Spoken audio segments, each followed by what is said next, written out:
Hello guys, स्वागत है आप सभी का हमारे YouTube channel Yashwant tech videos में। आज हम लोग सर्वर का एक बहुत ही इम्पोर्टेंट टॉपिक एक्टिव डायरेक्टरी, इसके बारे में हम लोग पढ़ेंगे। ये सर्वर का थर्ड सेशन है और लगातार हम लोग अब सर्वर का ही पढ़ेंगे। आगे नए वीडियोज आपको सर्वर के ही आएंगे। अभी इससे पहले भी आप लोग को 2 वीडियोज मिले, आज तो उसका थर्ड सेशन है। थ्योरी एंड प्रैक्टिकल दोनों चीज़ें हम कंप्लीट करते चलेंगे साथ में सर्वर का ही। ठीक है, तो आज जो हमने टॉपिक लिया है वो काफ़ी इंपॉर्टेंट है। व्हाट इज़ एक्टिव डायरेक्टरी, ये टॉपिक है अपना। ठीक है, तो चलिए इसको हम लोग लेके आगे बढ़ते हैं और समझते हैं कि एक्टिव डायरेक्टरी क्या है। देखिए, एक्टिव डायरेक्टरी बोल सकते हैं हम सर्वर का, यानी अगर माइक्रोसॉफ्ट के सर्वर की हम लोग बात करें, विंडोज़ सर्वर की बात करें, तो एक बहुत ही इम्पोर्टेंट फीचर है एक्टिव डायरेक्टरी। स्टार्टिंग में देखिए, जब एक्टिव डायरेक्टरी आया था, यानी अगर हम सर्वर 2003 की बात करें ना, तो सिर्फ उस टाइम में एक्टिव डायरेक्टरी हुआ करता था। बट अभी इस टाइम सर्वर 2008 से लेकर के 2022 तक ये सर्वर के अभी 5 फीचर्स हैं। एक्टिव डायरेक्टरी डोमेन सर्विस है, ADRMS है, LDS है। अभी नेक्स्ट स्लाइड्स में हम लोग उसकी भी बात करेंगे। ठीक है, तो एक्टिव डायरेक्टरी देखो एक बहुत इंपॉर्टेंट फीचर है, हम ऐसा बोल सकते हैं। अगर हम चाहते हैं ना एक डोमेन नेटवर्क बनाना, ठीक है, तो डोमेन नेटवर्क अगर हम बनाना चाहते हैं तो फिर हमें एक्टिव डायरेक्टरी की एक सर्विस होती है जिसको हम एक्टिव डायरेक्टरी डोमेन सर्विस बोलते हैं। वो सर्विस हमें अपने सर्वर पे डालनी पड़ती है। या हम ये बोलें कि माइक्रोसॉफ्ट विंडोज सर्वर का सबसे इंपॉर्टेंट फीचर जो है ना, वो है आपका एक्टिव डायरेक्टरी। क्यों हम लोग एक्टिव डायरेक्टरी का यूज करते हैं? तो देखिए अभी डिफिनेशन भी हमने स्क्रीन पर लिखा हुआ है already. It authenticates and authorize all users and computers in Windows domain type network. Means एक ऐसा नेटवर्क जहां पर हम ये चाहते हैं एक सेंट्रल ऑथेंटिकेशन मेथड हो। मीन्स एक सर्वर ऐसा हो जो यूजर अकाउंट्स बनाए, जो कंप्यूटर्स को अपने डोमेन का मेंबर बनाए, और वो कंप्यूटर्स जब यूजर्स हमारे क्लाइंट कंप्यूटर्स पे लॉगिन करने जाए तो वो उनके आइडेंटिटी को वेरीफाई करने का भी काम हमारा सर्वर करे। मतलब सेंट्रल जगह पर सारे यूजर अकाउंट्स का इन्फॉर्मेशन सेव हो। कोई भी यूजर अगर लॉगिन करने जाता है तो उसको ऑथेंटिकेट करने की जिम्मेदारी एक सर्वर की हो। ठीक है, तो ये चीज़ें कैसे कर सकते हैं? जब हम अपने सर्वर पर एक्टिव डायरेक्टरी इंस्टॉल करते हैं। साथ ही साथ हमारे नेटवर्क में जितने भी यूजर्स हैं उन सब पर हम कंट्रोल करना चाहते हैं, अपनी सिक्योरिटी पॉलिसीज लगाना चाहते हैं कि वो क्या कर सकते हैं, क्या नहीं कर सकते हैं। तो ये सारी चीज़ों के लिए भी हम लोग एक्टिव डायरेक्टरी का यूज़ करते हैं। ठीक है, तो एक्टिव डायरेक्टरी की अगर हम बात करते हैं तो देखिए एक्टिव डायरेक्टरी की जो सर्विसेज हैं, 5 सर्विसेज हैं। Active directory domain service, active directory light weight directory service, active directory federation service, active directory right management service and active directory certificate service. एक एक करके हम लोग इन पांचों के बारे में समझने जा रहे हैं। थोड़ा डिटेल में हम लोग ADDS को समझेंगे, क्योंकि अभी का जो आज का जो हमने टॉपिक लिया हुआ है वो ADDS का मेनली ले रखा है। देखिए, तो एक्टिव डायरेक्टरी जो डोमेन सर्विस है ना, ये सर्विस ही हम लोग अपने सर्वर पर इंस्टॉल करते हैं अगर हम एक डोमेन नेटवर्क बनाना चाहते हैं। और डोमेन नेटवर्क क्या होता है? एक ऐसा नेटवर्क जिसमें एक सर्वर है जिसको हम बोलते हैं डोमेन कंट्रोलर, और वो सर्वर क्या करता है, उस पूरे नेटवर्क को कंट्रोल करता है। कंट्रोल का मतलब यहाँ पर है कि सभी कंप्यूटर्स उसके मेंबर रहेंगे। उन कंप्यूटर्स पर जो यूज़र लॉगिन करेंगे वो सर्वर पर बनाए गए रहेंगे, और सर्वर से बैठ करके उनके लिए पॉलिसीज बनाए जा सकते हैं कि उनके कंप्यूटर में कौन सी सेटिंग्स या कौन सा एप्लीकेशंस रन करेंगे या नहीं रन करेंगे। यहाँ तक कि हम पासवर्ड की पॉलिसी, लॉकआउट की पॉलिसी, सॉफ्टवेयर रिस्ट्रिक्शन पॉलिसी, बहुत सारे टाइप की जो ग्रुप पॉलिसीज होते हैं हमारे सर्वर में, वो सारी पॉलिसीज हम अपने क्लाइंट कंप्यूटर पर अप्लाई कर सकते हैं एक सेंट्रल जगह से, एक जगह से बैठ करके। ठीक है, तो अगर हम एक डोमेन नेटवर्क बनाना चाहते हैं तो उसके लिए हमें एक्टिव डायरेक्टरी डोमेन सर्विस की जरूरत पड़ती है। और डोमेन नेटवर्क हम क्यों बनाएं? देखिए, इसलिए हम बनाएंगे कि हम चाहते हैं कि पूरा का पूरा नेटवर्क हमारे कंट्रोल में हो। हम अभी एक्टिव डायरेक्टरी के बाद बहुत सारे टाइप के सर्वर बनाएंगे।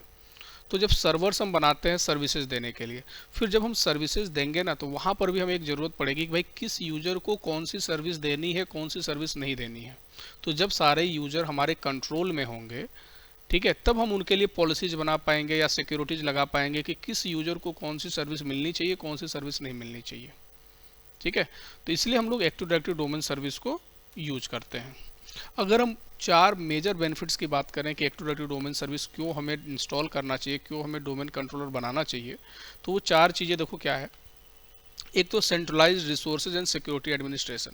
हमारे नेटवर्क में जितने रिसोर्सेज हैं, चाहे वो प्रिंटर है, डेस्कटॉप है, सर्वर्स हैं, उन सबको एक सेंट्रल जगह से हम क्या कर पा रहे हैं, एडमिनिस्ट्रेशन कर पा रहे हैं। मीन्स हम उसको अपने कंट्रोल में लेकर के जो उनके कंप्यूटर में करना चाहते हैं, जो मैनेजमेंट करना चाहते हैं, जो सर्विसेज देना चाहते हैं, जो पॉलिसी लगाना चाहते हैं, वो सारी चीज़ें एक सेंट्रल जगह से हम कर पा रहे हैं।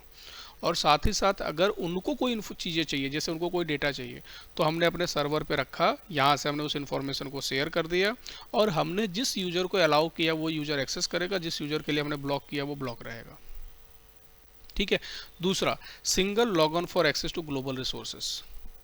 एक यूजर नेम पासवर्ड हम उनको बना करके दे दिए डोमेन का। अब हम जितने भी टाइप के सर्वर बनाएंगे अपने कंपनी में, हर सर्वर्स के लिए वो सेम यूजर नेम पासवर्ड से सर्विसेज को वो ले पाएंगे, और हम उसी यूजर के लिए यहाँ से परमिशंस भी अलाउ या डिनाई करेंगे। हम मीन्स एक यूजर अकाउंट दे दिया जाता है सभी टाइप की सर्विसेज के लिए। अब जितने भी हम सर्वर अपने डोमेन के अंदर बनाएंगे, सभी के लिए सिर्फ एक सिंगल यूजर नेम पासवर्ड होगा। थर्ड है आपका applying policies to domain users and computers. Means अपने इस पूरे नेटवर्क के लिए एक सिक्योरिटी पॉलिसी बनाना कि हमारे नेटवर्क में क्या क्या चीज़ें करना अलाउ रहेगा, क्या क्या करना डिनाई रहेगा। हमारे कंपनी के सिक्योरिटी के पॉइंट ऑफ व्यू से हम चाहते हैं कि लोग CD DVD रीड नहीं करें। हम चाहते हैं कि उनका पासवर्ड जो है इतने कैरेक्टर से कम का नहीं होना चाहिए। ठीक है। हम चाहते हैं कि ये एप्लीकेशंस वो नहीं रन कराएंगे। हम चाहते हैं कि उनके कंप्यूटर में स्टार्ट मेनू नहीं आए, उनके कंप्यूटर में CMD नहीं ओपन हो। मीन्स जो चाहते हैं हम, वो चीज़ों के लिए हम पॉलिसीज बना सकते हैं, और उन पॉलिसी को चाहे हम अपने डोमेन में जुड़े हुए मेंबर्स कंप्यूटर्स हैं उन पर, या जो यूजर अकाउंट्स लॉगिन होते हैं उन पर, हम उस पॉलिसी को अप्लाई कर सकते हैं। तो ये सारी चीज़ें भी पॉसिबल तब है जब हम ADDS की सर्विस डालते हैं। And fourth is domain user management. देखिए, डोमेन में यूजर्स जो होंगे, यूजर से मतलब क्या है, यहाँ पर यूजर अकाउंट से रिलेटेड है। यहाँ पर आपको पता है कि अगर अपने कंप्यूटर पर लॉगिन करना है तो हमारे पास कई टाइप के यूजर अकाउंट्स के ऑप्शन है, जैसे कि लोकल यूजर अकाउंट जो हमारे अपने कंप्यूटर में बने हुए हैं। अगर आपका विंडोज ऑपरेटिंग सिस्टम है तो आप इस टाइम माइक्रोसॉफ्ट की आईडी से भी लॉगिन कर सकते हो। अगर आपका कंप्यूटर एजूर AD का मेंबर है, जो माइक्रोसॉफ्ट का क्लाउड है उसका अगर मेंबर है, तो आप एजूर ID के अकाउंट से भी लॉगिन कर सकते हो। और फोर्थ आपके पास ऑप्शन है कि आप डोमेन के यूजर से लॉगिन कर सकते हो। डोमेन के यूजर से हम इसलिए लॉगिन करते हैं कि डोमेन से जो सर्विसेज हमें मिल रही हैं वो सर्विसेज हम ले पाएँ। ठीक है। तो और यूजर्स को बनाना, ये यूजर के पास क्या राइट्स होंगे, ये किस ग्रुप का मेंबर होगा, क्या परमिशंस होंगे, ये सारे कंट्रोल भी कहाँ से होता है, तो उस कंप्यूटर से होता है जहाँ पर ADDS की सर्विस डली होती है। ठीक है। ओके, तो अभी हम लोग ADDS के बारे में समझे, और अभी 4 और ADDS की सर्विसेज हैं, तो थोड़ा थोड़ा उनके बारे में भी हम लोग समझते चलेंगे। जैसे कि है आपका active directory lightweight directory service. देखिए, ये इंट्रोड्यूस हुआ था आपका विंडोज सर्वर 2008 से, और ये भी आपका LDAP प्रोटोकॉल पे ही काम करता है जैसे आपका ADDS काम करता है। लेकिन ये फीचर इसलिए लाया गया कि हम अपने सर्वर पर ऐसी कोई सर्विस रन करा रहे हैं, कोई ऐसा एप्लीकेशन रन करा रहे हैं जिसको एक्टिव डायरेक्टरी की रिक्वायरमेंट होती है, बट हम ये नहीं चाहते हैं ADDS उसके लिए अलग से हम डालें। ठीक है। हम चाहते हैं कि उस सर्विस के लिए, उस एप्लीकेशन के लिए एक अलग से डायरेक्टरी की सर्विस दे दें हम। और अगर हम मल्टीपल सर्विसेज ऐसा रन करा रहे हैं जिसको एक्टिव डायरेक्टरी की सर्विस की रिक्वायरमेंट है, और एक सिंगल ADDS हम सबको नहीं देना चाहते, सबके लिए हम अलग से डायरेक्टरी सर्विस की रिक्वायरमेंट है हमें, तो हम लोग AD-LDS डाल सकते हैं। क्योंकि AD-LDS जो है, हर एक एक एप्लीकेशन, एक एक सर्विसेज के लिए अलग अलग कॉन्फ़िगरेशन किया जा सकता है। और इसको अगर कोई कंप्यूटर हमारे डोमेन का मेंबर है, या अगर उसमें एक्टिव डायरेक्टरी मतलब वो डोमेन में नहीं भी ज्वाइन है, उस पर भी हम AD-LDS को यूज कर सकते हैं। तो AD-LDS आप समझ सकते हो कि एक्टिव डायरेक्टरी का एक लाइट वर्जन है, छोटा वर्जन है, जिसको हम एक स्पेसिफिक इंस्टेंस के लिए, एप्लीकेशंस के लिए, सर्विसेज के लिए हम इंस्टॉल कर सकते हैं। यह है आपका AD-LDS। ठीक है। इन सब जितनी भी सर्विसेज है, सबका हम लोग प्रैक्टिकली भी आगे के वीडियोज में देखेंगे। अभी हम लोग फर्स्ट स्टार्ट करेंगे एक्टिव डायरेक्टरी डोमेन सर्विस पर पूरा का पूरा काम करना है। मीन्स इसके बाद जो आपका नेक्स्ट वीडियो आपके पास आएगा वो एक्टिव डायरेक्टरी में भी, एक्टिव डायरेक्टरी के अंदर कैसे हम लोग काम करते हैं। कम से कम हमें लगता है कि 20 वीडियोज़ तो बनेंगे केवल एक्टिव डायरेक्टरी पर। ठीक है।